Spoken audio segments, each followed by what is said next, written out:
Assalamualaikum warahmatullahi wabarakatuh. Hari ini saya berada di ASEAN Halal Expo di ASEAN Mall Patani, Thailand.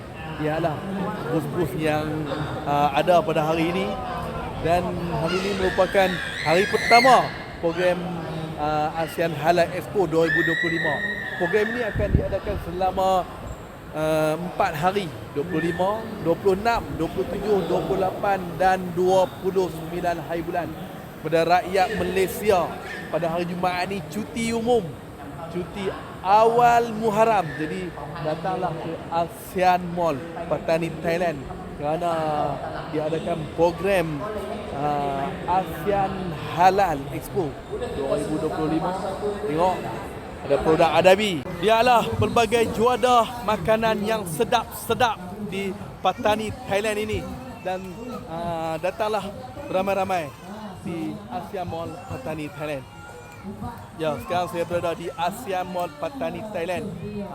ASEAN Halal Expo 2025 yang diadakan selama 4 hari, bermula hari ini 25, 26, 27, 28 dan 29 Jun 2025. Ya, teh Thai original di ASEAN Mall Patani, Thailand.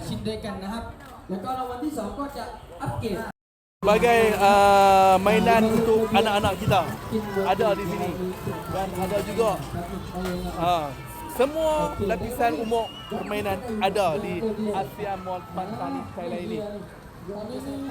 Produk halal berada di ASEAN Mall Patani, Thailand ini, tuan-tuan. Jadi datanglah beramai-ramai, jangan lepaskan peluang.